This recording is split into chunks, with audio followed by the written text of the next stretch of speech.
Assalamualaikum warahmatullahi wabarakatuh. Perkenalkan, nama saya Rizky Maulana Khair dengan NIM 22010102336, jurusan Ilmu Komputer dan semester 6.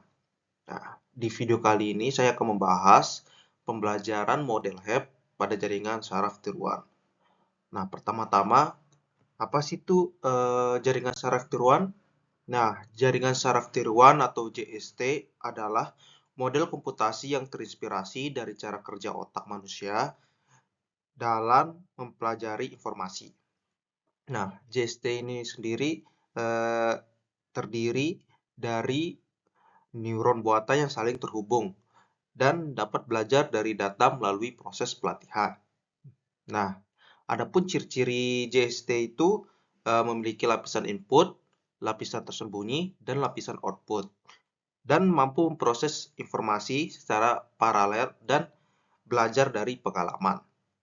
Nah, biasanya JST ini digunakan untuk tugas seperti klasifikasi, prediksi, pengenalan pola, dan lainnya. Nah, sekarang kita masuk ke pembahasan mengenai model HEP. Nah, model ini diperkenalkan oleh Donald O. Hebb pada tahun 1949 dan merupakan salah satu metode pembelajaran paling awal dalam jaringan saraf tiruan. Dasar filosofi dari model ini sangat terkenal, yaitu neurons that fire together, wire together. Yang artinya jika dua neuron sering aktif bersama, maka koneksi atau bobot antar neuron tersebut akan semakin kuat. Model HEP termasuk dalam kategori unsupervised learning atau pembelajaran tanpa pengawasan. Artinya, model ini belajar dari pola input dan output tanpa adanya koreksi langsung terhadap kesalahan. Tujuan utama dari model HEP ini adalah menguatkan hubungan sinapsis atau koneksi antar neuron yang aktif secara bersamaan. Inilah yang menjadi dasar dalam banyak perkembangan algoritma jaringan saraf tiruan selanjutnya. Kita menuju ke algoritma model HEP-nya. Nah, di sini tuh inisialisasi bobot dan biasnya itu kita mulai dari 0. Dan untuk setiap data input dan targetnya itu, kita menghitung delta W-nya dengan X kali T. Lalu kita menghitung delta biasnya itu sama dengan T. Nah, lalu kita akan memperbarui bobot dan biasnya. Setelah itu kita akan menguji hasil dengan fungsi aktivasi dengan binernya itu jika n lebih besar daripada 0, maka hasilnya 1. Dan jika n lebih kecil daripada 0, maka hasilnya 0. Dan untuk bipolarnya, jika n lebih besar daripada 0, maka hasilnya 1. Dan jika n lebih kecil daripada 0, maka hasilnya min 1.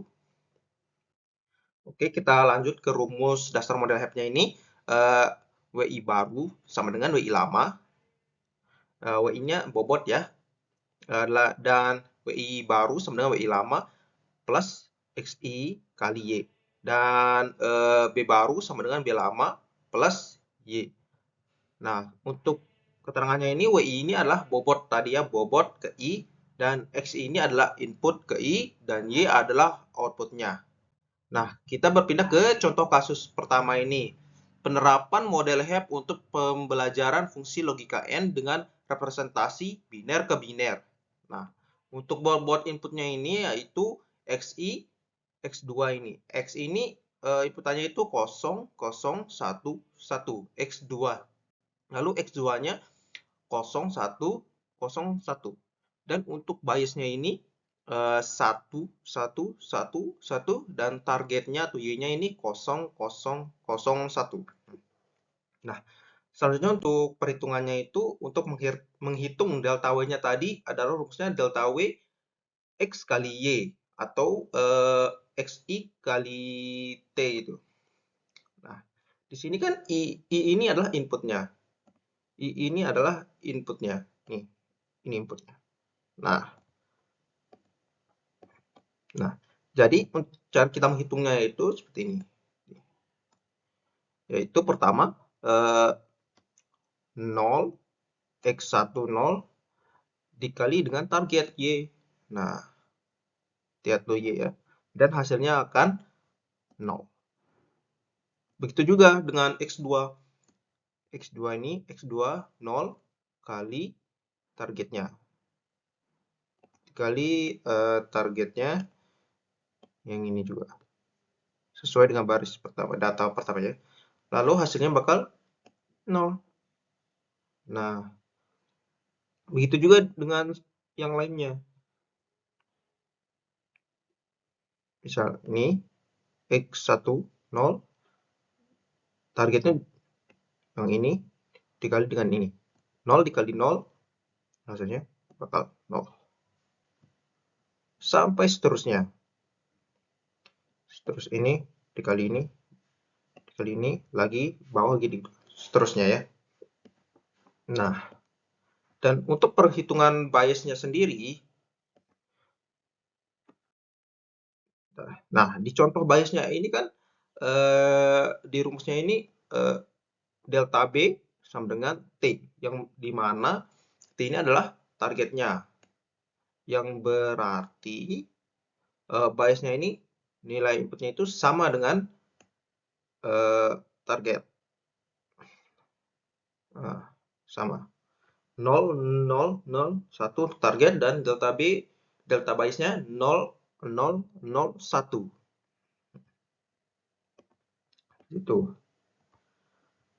Lalu perhitungan untuk data 2 3 4-nya tadi semua sudah dikali-kalikan. Nah, setelah itu kita akan menghitung bobot barunya. Setelah kita mendapatkan input dari perubahan bobot, kita akan menghitung bobot barunya. Nah, cara menghitung bobot barunya itu juga simple ya. Nah, dan awalannya itu kan inisialisasinya itu kan 0. Jadinya di awal ini WI1 0, WI2 0, dan biasnya juga 0. Nah, untuk menghitungnya itu seperti ini. Kan 0 ditambah dengan delta W1 0. Nah, sama dengan 0. Nah, seperti ya. W baru ini ditambah dengan delta W1 ini. Hasilnya bakal 0. Sama juga dengan W2. Nah, kan ini W2 baru 0 ditambah dengan delta W2 0, maka hasilnya 0. Delta B-nya juga sama. Delta B ditambah delta B, maksudnya bobot barunya 0 dikali dengan delta B. Nah, maka hasilnya kan di sini akan 0. Begitu juga seterusnya. Sekarang kita dapatnya kan di sini tadi 0 0 kan ya. Nah, kita menghitung lagi dari sini, dari yang bobot barunya yang sudah dapat nih. Kan nih 0 W1 0 ditambah dengan delta W1 yang ini, yang bawah. Nah, maka hasilnya 0 lagi. Seterusnya sampai sini. Ditambah, ini ditambah, maka hasilnya 0. Dan biasnya juga 0 ditambah delta biasnya ini 0. Maka hasilnya di sini juga 0. Nah, seperti itu sampai kita mendapatkan hasil finalnya. Nah, untuk hasilnya itu seperti ini. Nah, setelah kita menghitung semua input bobot baru yang sudah kita dapatkan, nah kita mendapatkan finalnya, yaitu hasil iterasinya. Nah, hasil iterasi yang diperoleh ini adalah 0 untuk W1, 0 untuk W2, dan 1 untuk biasnya. Nah, itu yang kita dapatkan ini. Nah, lalu setelah kita mendapatkan hasil iterasinya, kita lakukan pengujiannya. Ini hasil iterasi yang kita dapatkan, yaitu 001 untuk W1, W2, dan biasnya. Nah, cara menghitung pengujian ini, kita menggunakan rumusnya, yaitu Y X1 W1 ditambah X2, W2 ditambah B. Yaitu sama dengan ini X1, 0 ditambah X2 kali 0 ditambah 1. Nah, kita menghitung data pertamanya dulu. Nah, data pertamanya ini kan X1 dan X2-nya itu 0, 0 kan awalnya. 0, 0. Nah, kita hitunglah Y sama dengan, kan ini yang ini kan X1 nih. Yang ini X1, kita taruh di sini X1, dan W1-nya itu kan yang ini. Yang sudah hasil terasi yang kita dapatkan tuh W1, kita taruh sini juga W1 di sini 0. Nah, ditambah lagi untuk W2-nya, ini kan W2 ini, yang ini. Kita taruh di sini. Ini kita taruh sini. Terus W2-nya kan ini. Ini terus kita tambahkan W2 di sini. Lalu biasnya kita tambah juga. Biasnya 1, kita tambah 1. Nah, setelah dijumlahkan semua, dikali dan dijumlahkan ini, maka hasilnya 1. Nah, dan di sini maka inputnya juga 1. Nah, kenapa bisa inputnya 1? Karena di biner itu jika n lebih besar daripada 0, maka hasilnya 1. Dan jika n lebih kecil daripada 0, maka hasilnya 0. Kan di sini 1 ini kan lebih besar ya daripada 0 nilainya. Maka hasil inputnya itu adalah 1. Nah, begitu juga dengan yang lain, dengan hasil penjumlahannya kan semua hasilnya ini 1.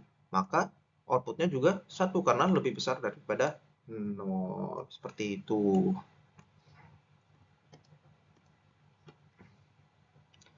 Nah, bersihkan dulu. Oke, terus untuk kesimpulannya itu ialah kan hasil dari yang kita dapatkan itu kan outputnya itu 1, 1, 1, 1. Apakah sudah memenuhi target, mencapai target yang sudah kita inputkan tadi ya? Ini kan di data 1 ini kita mendapatkan output 1, lalu targetnya itu 0. Nah, tidak sesuai. Tidak memenuhi. Lalu di data kedua ini kita mendapatkan 1 dan di targetnya ini 0. Nah, tidak memenuhi juga. Di data ketiga ini 1, di targetnya ini 0. Nah, kita tidak ini datanya tidak memenuhi juga. Di data keempat ini targetnya, datanya keempat ini 1 outputnya, dan targetnya ini 1, dan hasilnya cocok, memenuhi. Nah, kesimpulannya yaitu untuk fungsi logika n dengan input dan target biner yang sesuai dengan target hanya data 4. Sedangkan data 1, 2, dan 3 tidak menghasilkan JST yang sempurna. Nah, seperti itu. Lalu kita lanjut ke contoh kasus kedua, yaitu implementasi model HEP dengan mengenali logika N menggunakan representasi bipolar ke bipolar.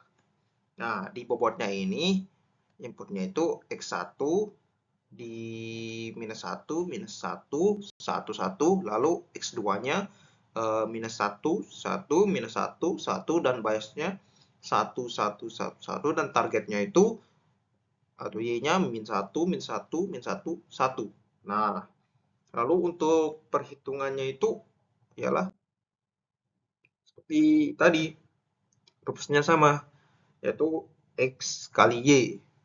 Nah, ini kan inputnya nih. Inputnya X, input nih, faktornya. Nah, kita hitung juga X1. Nah, min 1, X1 min 1 dikali target min 1. Maka hasilnya min 1 dikali min 1 hasilnya 1. Nah, begitu juga dengan X2. X2-nya kan min 1, dan targetnya itu min 1. Nah, min 1 dikali min 1 sama dengan ya 1 di sini juga sama.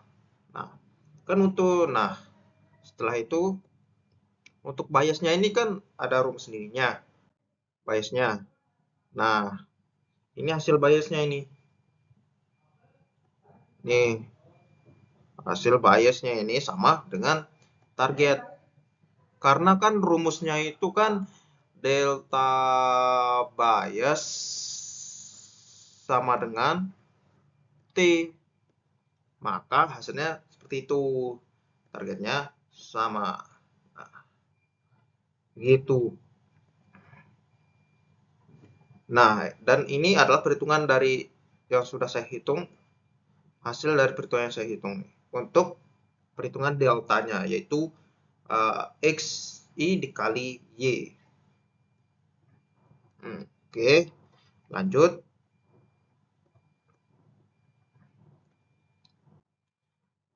Nah, untuk perhitungan bobotnya itu juga sama. Kan di inisialisasinya itu kan awalnya 0, maka W1 dan biasnya itu 0. Jadi kita perhitungannya itu seperti ini. W1 baru ini 0 ditambah dengan delta W1. 0 ditambah 1 hasilnya 0. Maaf, 1. Lalu untuk W2-nya juga sama. 0 ditambah dengan 1, maka hasilnya 1. Nah, seperti itu. Lalu untuk biasnya juga sama. Ditambah juga. Maka hasilnya itu seperti ini. Nah, tuh. Kan bias 0 ditambah minus 1 kan hasilnya minus 1. Lalu lanjut ke bawahnya lagi. Setelah kalian mendapatkan ini, ditambah lagi dengan yang bawah delta W-nya, yaitu 1 ditambah 1 sama dengan 2. Begitu terus.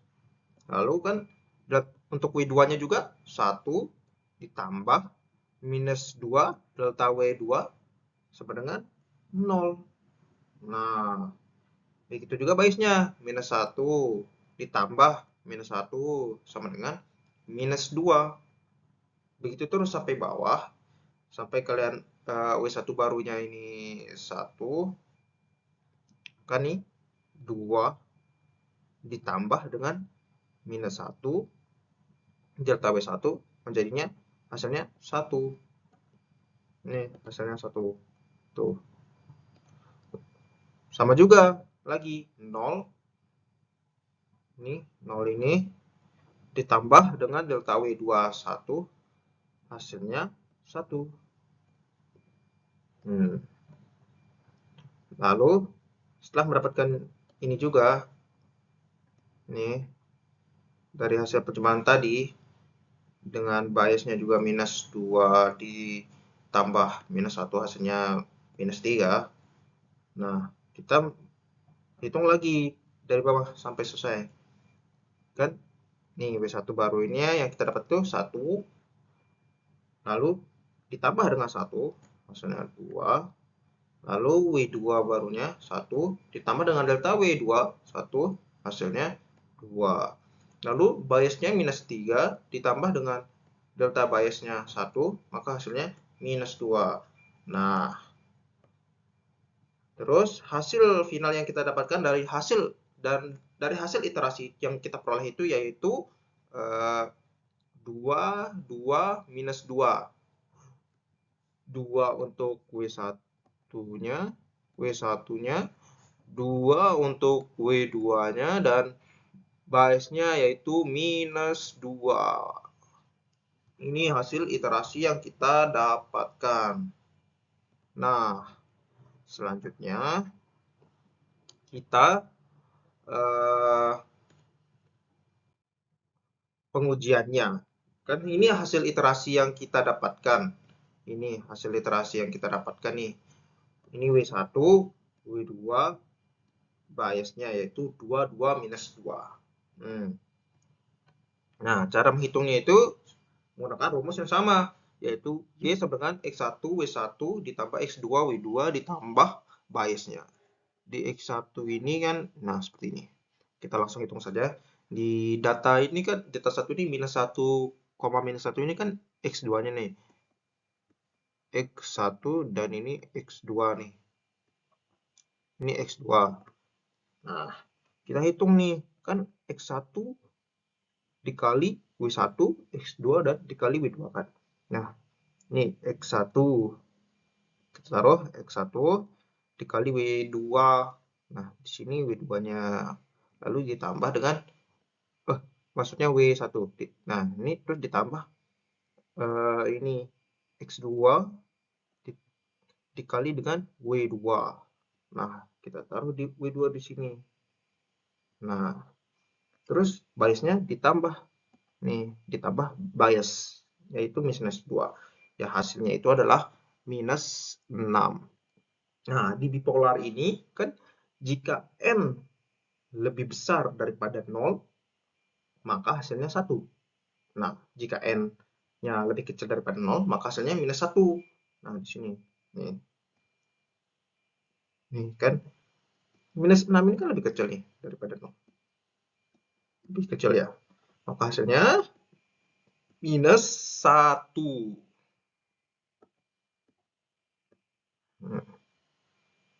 Nah, jadi hasilnya itu minus 1. Begitu juga dengan yang lain ini. Setelah dikalikan X2, X1 kali W1 ditambah X2 dikali W2, terus ditambah biasnya, maka hasilnya minus 2. Maka outputnya itu minus 1. Sama di data ketiga juga sama, minus 1.